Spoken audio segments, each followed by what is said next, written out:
नमस्कार दोस्त। आज हम आपको बताने वाले हैं, अगर आपको पीएमईजीपी योजना के तहत लोन लेना है तो उसको प्राप्त करने का क्या प्रक्रिया रहने वाला है। हम आपको इस वीडियो में पूरा एंड तक जानकारी देंगे कि इस योजना के बारे में, यानी कि आपको इस योजना में अगर आपको लाभ लेना है तो किन किन बातों को ध्यान रखना है और कैसे आपको ऑनलाइन फॉर्म को फिलअप करना होगा, बैंक से कैसे बात करना होगा, बैंक आपका फॉर्म कैसे अप्रूव्ड करेगा, वो जानकारी देंगे। और विशेष तौर पे हम आपको लोन के बारे में जानकारी देंगे कि ये लोन जो आपको मिलेगा वो कैसे मिलेगा। हम जो आपको प्रक्रिया बता रहे हैं, अगर आप इस प्रक्रिया को फॉलो करके लोन प्राप्त करते हैं तो बैंक आपसे कोलेटरल नहीं मांगेगा। ये मेरा आप लोगों से 100% चैलेंज है। हम आपको ओपन चैलेंज बोल रहे हैं, अगर इस तरीका को फॉलो करके अगर आप लोन लेते हैं तो बैंक आपसे कोलेटरल नहीं मांगेगा। हाँ देखिए, लोन अप्रूवल हो या ना हो, ये इसका हम रिस्क नहीं ले सकते, क्योंकि वो आपके प्रोजेक्ट के ऊपर डिपेंड पड़ेगा कि आपका लोन वहां पर अप्रूवड होता है या फिर रिजेक्ट होता है। अगर आपका प्रोजेक्ट तगड़ा हुआ, ऐसा कोई प्रोजेक्ट बढ़िया प्रोजेक्ट हुआ, तो आपको बैंक 100 का 500% गारंटी है कि वो दे देंगे लोन आपको। अगर ऐसा कोई प्रोजेक्ट हुआ जो कि बैंक को लगता है कि अगर इसको हम लोन देंगे तो ये डुबा देगा, तो फिर आपका जो है वहां पर दाल गलने वाला नहीं है।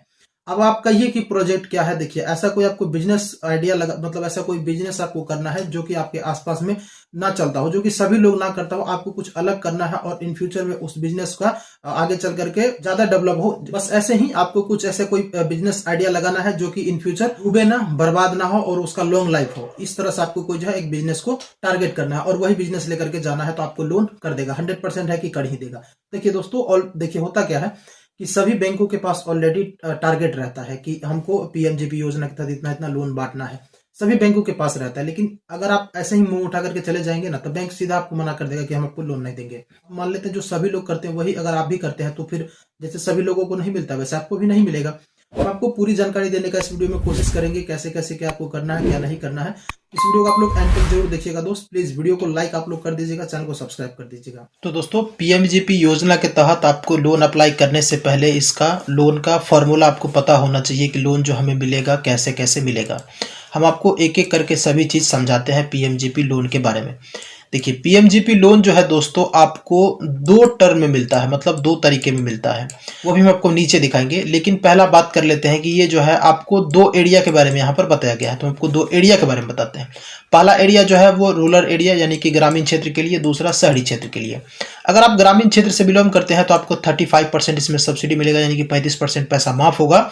और शहरी क्षेत्र से बिलोंग करते हैं तो आपको 25% जो है पैसा माफ होगा, यानी कि सब्सिडी मिलेगा। अगर आप जनरल कैटेगरी से बिलोंग करते हैं और अगर जनरल कैटेगरी से बिलोंग करते हैं, ग्रामीण क्षेत्र के रहने वाले हैं, जनरल कैटेगरी से बिलोंग करते हैं, पुरुष समुदाय के रहने वाले हैं, मतलब मेल हैं आप, तो आपको 25% ही सब्सिडी दिया जाएगा। बाद बाकी ऑल जाति को 35% सब्सिडी दिया जाएगा ग्रामीण क्षेत्र के लिए। और शहरी क्षेत्र के लिए अगर आप शहरी क्षेत्र में रहते हैं और आपका जाति जनरल है और आप पुरुष हैं तो आपको 15% ही सब्सिडी दिया जाएगा। और बाद बाकी जनरल को छोड़ करके, पुरुष को छोड़ करके, जनरल पुरुष को छोड़ करके ऑल जाति के लिए 25% सब्सिडी है। महिला भी इसमें शामिल रहेगी। अगर जनरल कैटेगरी की अगर महिला भी हैं तो उनको भी 25% ही दिया जाएगा जो शहरी क्षेत्र से बिलोंग करती है। और अगर आप ग्रामीण क्षेत्र से बिलोंग करते हैं और जनरल कैटेगरी से बिलोंग करते हैं, मतलब ग्रामीण क्षेत्र में रहते हैं और जनरल कैटेगरी से बिलोंग करते हैं और आप महिला हैं, तो पर भी आपको 35% ही सब्सिडी दिया जाएगा। ये चीज क्लियर समझ गए सब्सिडी के बारे में। लोन के बारे में भैया समझ लीजिएगा, आपको यहाँ पर 2 टर्म में लोन मिलेगा। देखिए, हम आपको बता रहे हैं 10 लाख के बारे में। अगर आप 10 लाख से ऊपर जाइएगा तो मेरे केस से फिर बाहर हो जाएगा, तब आपको जो है मतलब मेरा वीडियो देखने का कोई फायदा नहीं होगा।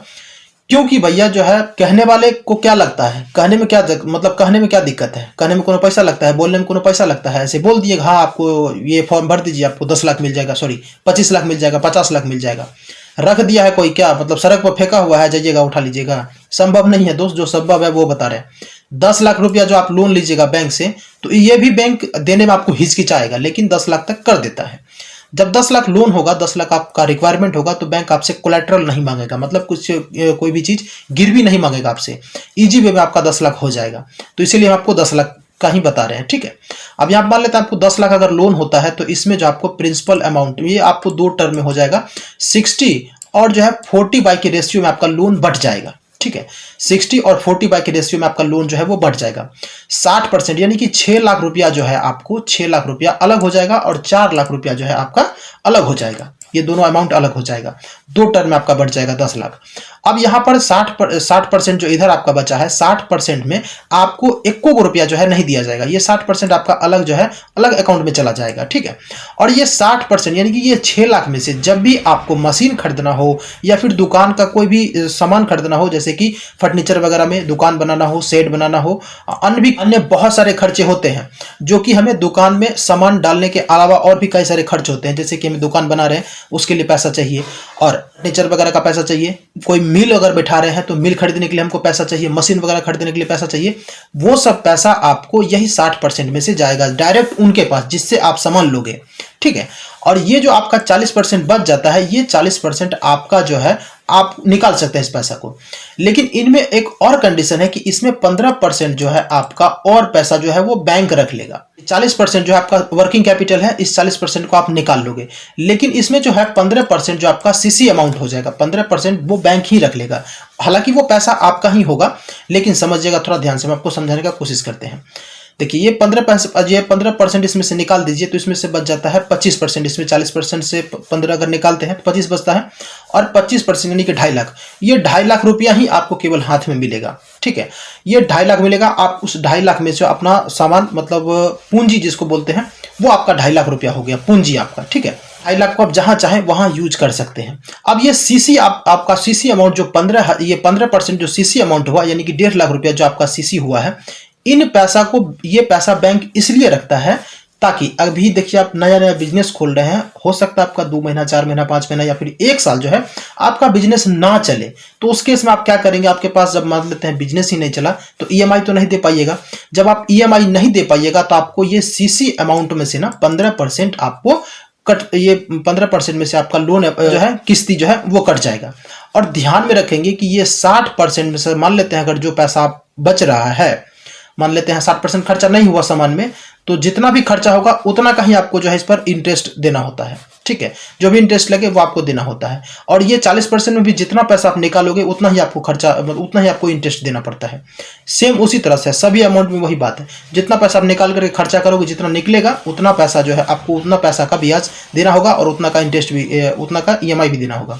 ये चीज़ आप क्लियर समझ गए? तो चलिए इसको हटाइए। अब यहाँ पे समझते हैं दस्तावेज के बारे में।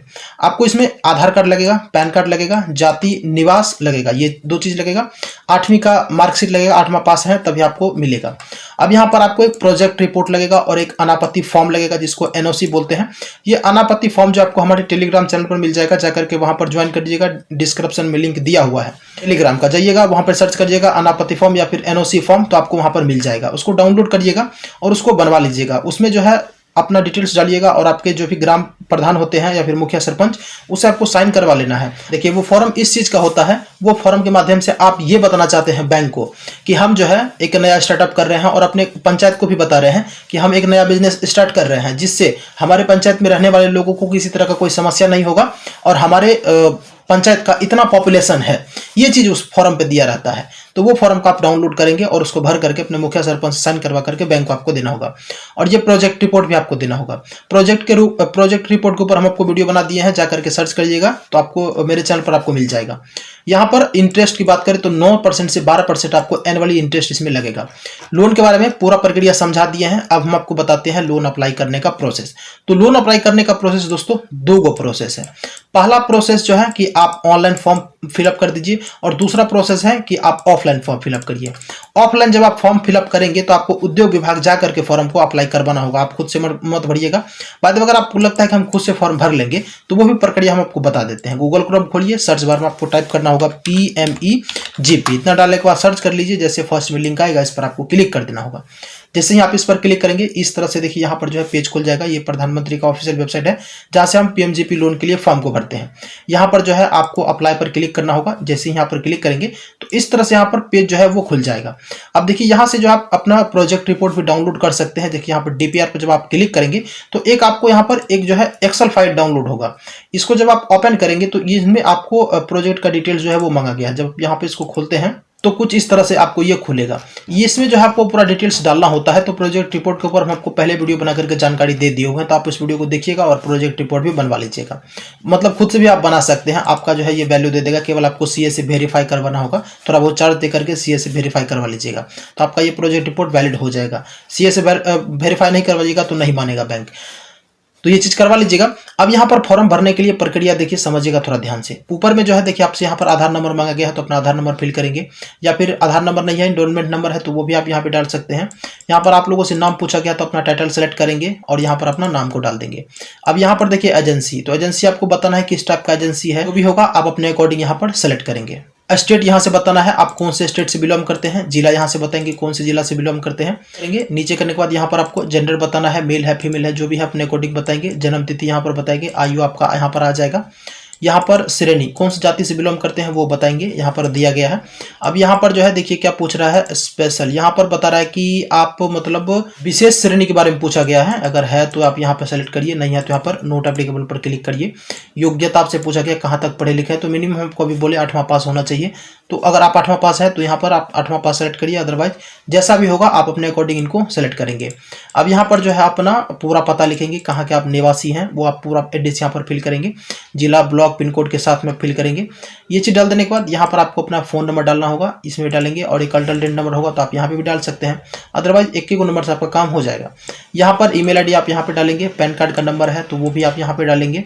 इकाई का स्थान यहाँ पर बताएंगे, आप मतलब शहरी क्षेत्र में करना चाहते हैं फिर ग्रामीण क्षेत्र में, शहरी होगा तो अर्बन, ग्रामीण होगा तो रूरल को सेलेक्ट करेंगे। उसके बाद जो है फिर से आपको यहाँ पर यूनिट, यहाँ पर कहाँ का बिजनेस, मतलब कहाँ पर आप बिजनेस करना चाहते हैं उनका एड्रेस आप यहाँ पर फिल करेंगे, पूरा पता लिखेंगे। देखिए यहाँ पर एड्रेस लिखा हुआ है, तो ये एड्रेस जो है बिजनेस का, जहाँ पर आप बिजनेस करना चाहते हैं उनका एड्रेस यहाँ पर फिल करेंगे पिन कोड के साथ में। अब यहाँ पर गतिविधि मतलब पूछा गया है टाइप ऑफ एक्टिविटी, तो इनको आप सेलेक्ट करेंगे, बताएंगे मैन्युफैक्चर करेंगे, सर्विस सेक्टर में काम करेंगे, फिर ट्रेडिंग में काम करेंगे। जैसा भी होगा, सर्विस मतलब होता है किसी प्रकार का सेवा देना, जैसे हम लोग साइबर कैफे वाले हैं तो हम लोग सर्विस का काम करते हैं। मैन्युफैक्चर का मतलब ये होता है कि जैसे आप मिल बैठा रहे हैं, तेल का, आटा का, बेसन का, मसाला का, सतुआ का, ये सब होता है, ये मैन्युफैक्चर हो जाता है। इस तरह का होगा तो उस तरह से करेंगे। ट्रेडिंग का मतलब व्यापारी अगर आप कर रहे हैं तो वो भी आप यहाँ पर कर सकते हैं, लेकिन इनको ट्रेडिंग को मत सेलेक्ट करिएगा। आप चाहे तो आप सर्विस को सेलेक्ट कर सकते हैं, नहीं तो मैन्युफैक्चर को, लेकिन आपको सर्विस सेक्टर में लोन अप्रूवल होने का चांसेस कम रहेगा, मैन्युफैक्चर में चांसेस जो है ज़्यादा रहता है, तो मैन्युफैक्चर को ही आप सेलेक्ट करिएगा। गतिविधि का नाम यहाँ पर बताएंगे, कौन सा नाम से आप बिजनेस को स्टार्ट करना चाहते हैं वो बताएंगे। उत्पादन का विवरण बताएंगे, क्या आप करना चाहते हैं वो यहाँ पर बताएंगे। अब यहाँ पर देखिए पूछ रहा है कि आप डीपीआर का प्रशिक्षण लिए हुए या फिर नहीं लिए हुए हैं, मतलब जो आप काम करना चाहते हैं उसके लिए आप प्रशिक्षण लिए हुए हैं या फिर नहीं लिए हुए हैं, यस और नो में यहाँ पर बताएंगे। अब यहाँ पर लिए हुए हैं तो उसका यहाँ पर संस्था का नाम बताएंगे, नहीं लिया तो यहाँ पर नो पर क्लिक करेंगे तो ये आपको हाईलाइटेड ही रहेगा। अब यहाँ पर देखिए पूंजीगत व्यय पूछा गया है, और यहाँ पर कार्यालयिक वर्किंग कैपिटल और कुल यहाँ पर बताया गया है। तो यहाँ पर जो है आपको पूंजी कितना कितना चाहिए वो आप यहाँ पे डालेंगे, जैसे कि आपको यहाँ पर 6 लाख डालना है और यहाँ पर आपको 4 लाख डालना है, तो कुल यहाँ पर आ जाएगा आपका 10 लाख, बस हो गया, इतना ही आपको करना है। अब यहाँ पर नीचे में जो आपको बैंक का नाम डालना है, जैसे कौन सा बैंक में आपका अकाउंट है वो आप यहाँ पे डालेंगे। तो बैंक आपके पास सेविंग अकाउंट है तो आपका काम चल जाएगा। अभी आपको करंट अकाउंट डालने की कोई जरूरत है ही नहीं, क्योंकि आपसे करंट अकाउंट का डिमांड कोई नहीं कर रहा है। तो वो बैंक आप यहाँ पे डालेंगे, आईएफसी कोड डालेंगे, यहाँ पर select bank IFC code address वाले ऑप्शन पर क्लिक करेंगे, आपका बैंक का डिटेल जो ऑटोमेटिक यहाँ पर ले लिया जाएगा। अब यहाँ पर दूसरा, यहाँ पर देखिए कोई और बैंक होगा फाइनेंशियली बैंक सब, तो आप उसका भी जानकारी ऐड कर सकते हैं, अन्यथा आप इसे छोड़ देंगे। यहाँ फॉर्म को डिक्लेरेशन देंगे और यहाँ पर सेव एप्लीकेशन डाटा पर क्लिक करेंगे तो यहाँ पर आपका रजिस्ट्रेशन कंप्लीट सक्सेसफुली हो जाएगा। उसके बाद आईडी पासपोर्ट क्रिएट होगा, उनका स्क्रीनशॉट ले लीजिएगा और जो है आगे प्रोसीड करिएगा। फिर डॉक्यूमेंट अपलोड करने के लिए कहा जाएगा, तो जो सब डॉक्यूमेंट हमने आपको बताए वो सभी डॉक्यूमेंट को आपको अपलोड कर देना है। अपलोड करने के बाद जो आपको निकलेगा ले जा करके आपको सिंपल सा उद्योग विभाग में देना है भैया, बैंक को मत दे दीजिएगा, उद्योग विभाग में दीजिएगा। फिर जा करके वो वेरीफाई करेंगे, उसके बाद जो है आपको बैंक को फॉरवर्ड करेगा वही लोग, आपको नहीं करना है, उद्योग विभाग से नहीं करवाना है आपको। बैंक जाइएगा तो आपका आवेदन रिजेक्ट ही रिजेक्ट है। तो ये प्रक्रिया है दोस्तों इस लोन को प्राप्त करने का, जो कि हम आपको ऑलमोस्ट पूरा जो ऑथेंटिक जानकारी है, ओरिजिनल जानकारी है जिससे हो जाएगा वो हम आपको बताए हैं। बाद में अगर आप खुद से फॉर्म नहीं भरना चाहते हैं तो आप विभाग में, उद्योग विभाग जाइएगा ना, वहाँ पर खर्चा पानी दे करके ना फॉर्म को भरवा लीजिएगा। जो फॉर्म भरने का चार्ज है नॉर्मली वो देखिए सभी लोग आपसे चार्ज करेंगे ही करेंगे, तो आप वहाँ से भी भरवा सकते हैं, ये लोन मिल जाएगा। लेकिन 10 लाख तक ही मानिएगा, उससे ऊपर जाइएगा तो फिर बैंक आपसे कोलेटरल मांगेगा। ऑलमोस्ट दोस्तों इस वीडियो में आपको पूरा जानकारी देने का कोशिश किया है, उम्मीद है ये जानकारी आपको पसंद भी आया होगा। प्लीज वीडियो को लाइक करिएगा, चैनल को सब्सक्राइब करिए। किसी तरह का कोई दिक्कत हो, समस्या हो जो आप मुझसे पूछना चाहे कमेंट करके पूछ लीजिएगा। वैसे दोस्तों हम इस वीडियो को करते हैं एंड, अगर आपने पूरा इस वीडियो को वॉच किया है तो वीडियो देखने आपका तहे दिल से धन्यवाद दोस्त। मिलते हैं किसी दूसरे वीडियो के साथ, तब तक के लिए जय हिंद।